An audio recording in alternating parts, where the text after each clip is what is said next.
Good evening, everybody. Can you hear me? Yes, sir. Good evening. Yes, Yes, sir. sir. Good Good evening. evening. Very good evening. Okay.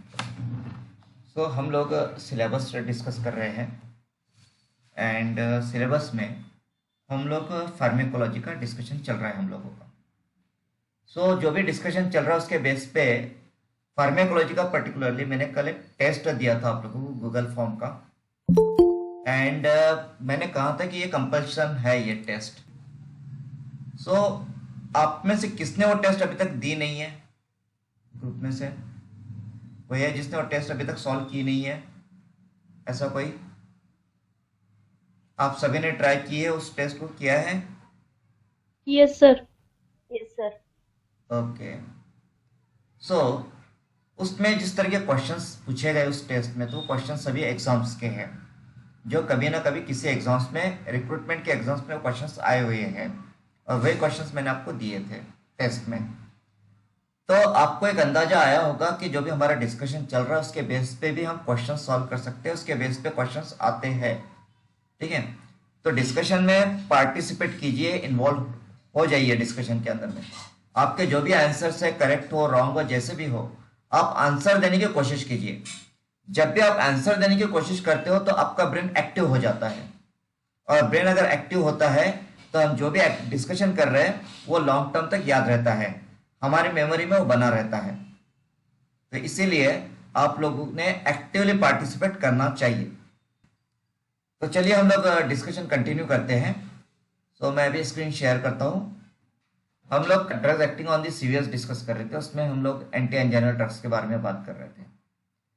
So angina pectoris क्यों होता है? What is the reason? Reason for angina pectoris क्या है?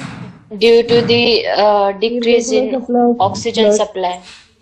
Okay, oxygen supply मतलब heart को, heart muscles को जितने oxygen की जरूरत होती है उतना ऑक्सीजन सप्लाई होता नहीं है, उतना ऑक्सीजन मिलता नहीं है। There is a gap between oxygen demand and supply. There is a gap between oxygen demand and supply. इस वजह से एंजाइना पेक्टोरिस होता है। ठीक है, और एंजाइना पेक्टोरिस के और भी कई सारे टाइप्स हैं जो कि हम आगे स्टडी करेंगे फार्माकोथेरेपेटिक्स में। एंजाइना पेक्टोरिस में, अब एंजाइना पेक्टोरिस क्यों हो सकता है, मतलब ऑक्सीजन की सप्लाई कम क्यों हो सकता है? तो यदि जो ब्लड फ्लो हो रहा है कार्डियक मसल्स को, ब्लड फ्लो, यदि वो ब्लड फ्लो कम होता है या किसी वजह से कोरोनरी आर्टरी में ऑब्स्ट्रक्शन आ जाता है, कोरोनरी आर्टरी का ऑब्स्ट्रक्शन हो जाता है, ब्लड फ्लो कम हो जाता है, तो ऑक्सीजन सप्लाई कम हो जाएगा, उसके वजह से इश्चेमिया होगा, और इश्चेमिया यदि होता है तो एंजाइना होता है। एंजाइना के आगे की स्टेप क्या है बता सकते हो? एंजाइना यदि होता है और उसे यदि हम कंट्रोल नहीं करते हैं तो आगे क्या हो सकता है? Myocardial infarction. Yes, myocardial infarction होता है। एंजाइना का पेन तो होता ही होता है, बट एंजाइनल पेन को यदि कंट्रोल नहीं किया जाए तो आगे जाके मायोकार्डियल इंफाक्शन होता है। ठीक है, व्हाट इज मायोकार्डियल इंफाक्शन? क्या है वो? It is the death of cardiac muscles. Correct, myocardial infarction is the death of cardiac muscles. और जब मायोकार्डियल इंफाक्शन हो जाता है तो आगे जाके वही कार्डियक अरेस्ट हो सकता है, हार्ट अटैक हो सकता है। ठीक है, सो जो एंटी एंजाइनल ड्रग्स है, तो एंटी एंजाइनल ड्रग्स के कुछ एग्जांपल्स बता सकते हो? Examples of anti, nitrate, yes, organic nitrates और Propranolol. प्रोप्रानोल और Propranolol.